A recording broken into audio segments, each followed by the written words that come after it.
You've probably heard that Taylor Swift just released a new album, The Life of a Showgirl, last October. Now, I don't really call myself a Swiftie, though I could sing a few songs from memory. I've never bought her merch, I've never been to an Eras tour, but I do sometimes follow the news around her, even if it's purely by accident, because let's be honest, she's everywhere. But here's what actually caught my attention this time. Taylor Swift didn't just release an album, she released 27 versions of the same album. 27. And here's the thing, there's nothing really dramatically different between them. Maybe just a new cover, a slightly different variant name, or a small bonus feature. But musically, they're the same thing. So I'm like, Taylor, do we really need 27 versions of the same thing? But then I got curious. And because Taylor Swift isn't a billionaire for nothing, right? She's got one of the sharpest business teams in the industry. And everything she does feels calculated. So I did a little digging to see if maybe there's something to how she runs her empire. Let's start with why on earth anyone would release 27 versions of the same album. Well, on paper, and maybe to casual listeners and non-fans, it sounds ridiculous. But when you look at it through the business and charting lens, it actually makes sense. Because each of those versions, whether it's a Target exclusive CD, a sparkly vinyl, or a signed copy, it counts as a separate sale. So if one fan buys 5 different versions, that's 5 album sales added to Taylor's total. And that's huge because chart rankings like the Billboard 200 heavily factor in those pure sales numbers. By offering multiple formats and designs, she's not just appealing to casual listeners, she's activating her most dedicated fans to collect. And every purchase boosts her total sales count, helping her debut at number 1 and break records in that very important first week of release. But there's another layer to this. Releasing all the different editions doesn't just inflate the numbers, it keeps people talking. Each drop gives fans something new to share and it extends the life of the release. Instead of one big launch day followed by silence, Taylor's team is spreading that hype across multiple waves. So it's not necessarily 27 separate campaigns, but rather one sustained campaign with multiple touchpoints, each giving fans a reason to re-engage, reshare, or even repurchase. So it's smart, calculated momentum. Now, what does all of this have to do with Etsy? Well, here's where we can find some parallels. Taylor's 27 versions aren't just a marketing stunt or a cash grab, they're a visibility strategy. Think of the Billboard charts like Etsy's search algorithm. The more versions Taylor puts out, the more space she takes up on the charts. Each version gives her another shot at the fan's attention, another entry point into the conversation. And on Etsy, it kind of works the same way. Every time you post a new listing, you're giving the algorithm another chance to learn what your shop is about and who to show your listings to. So I'd like to introduce something I call the rule of 27.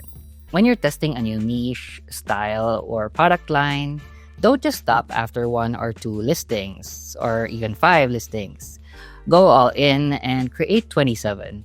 Now, I know that sounds like a lot, and I don't mean copy-pasting the same design with different titles. That's spammy and it won't work. What I mean is exploring 27 different variations of the same idea.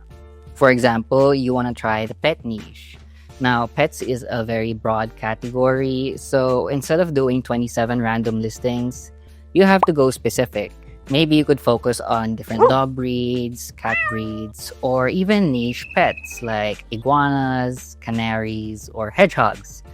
Or maybe even do some cross-niching like dogs and coffee or dogs and baseball. So create at least 20 to 27 listings for that specific idea or theme to test its viability. And that's because Etsy is insanely competitive now, and the best way to stand out is to specialize and really tug on your customers' heartstrings. When you have depth in a niche, it signals to buyers and to the algorithm that your shop is the place for that thing. Etsy SEO also loves consistency. If someone searches for Golden Retriever shirt, Etsy is more likely to show a shop that has 20 Golden Retriever shirts than a shop that just has 1 or 2. And this also helps your conversions because if someone clicks on one of your listings and sees that your shop has more of what they love, they're more likely to browse. And the longer someone spends scrolling to your shop, the more the algorithm rewards you. So even if they don't buy immediately, Etsy does take note. And the next time that they search for something else like German Shepherd shirt, your listings have a better chance of showing up in the results because they already have history with your shop. And here's the last reason why you should try the rule of 27, and that is to collect data. Every listing you post is a test. When you see which ones get clicks, favorites, or sales, that's a signal to double down. So for example, you have a boho style golden retriever shirt that takes off. Now you can make a boho style version for poodles, labs, huskies, etc. And Taylor does the same thing in a way. I saw someone throw some shade online that if you've heard one of Taylor's songs, you've basically heard them all. Now, I don't totally agree, but I'll admit there is a little bit of truth to it. And that's because Taylor Swift doubles down on what works. Songs about heartbreak, high school nostalgia, celebrity feuds, or her favorite places in New York, those themes keep showing up because the data proves that they resonate. And we as Etsy sellers should be doing the same. Repeat what works, refine what doesn't, and that's how we find our formula. Now, I do have to mention, if you're a new shop, that doesn't mean that you should drop 27 new listings all at once. That's actually not the best idea for sales velocity, especially if your shop doesn't have consistent sales yet. But that's a topic for another day. For now, just take it slow.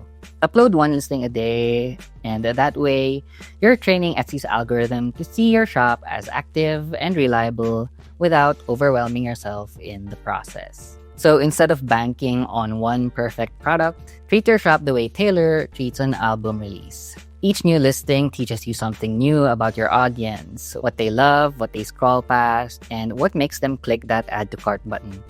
Because visibility on Etsy, just like chart dominance, isn't about luck. It's about momentum. It's about showing up until the algorithm and real people can't help but notice. Honestly, I didn't think I would ever be talking about Taylor Swift on this channel. And don't worry, this isn't turning into a music review channel. But finding real-world examples and adapting them into Etsy strategy is honestly one of my favorite ways to learn. So if you like this type of content where I mix some pop culture with Etsy strategy, let me know in the comments. Please like this video if it helped you see Etsy in a new way, subscribe if you haven't yet, and I'll see you in the next one.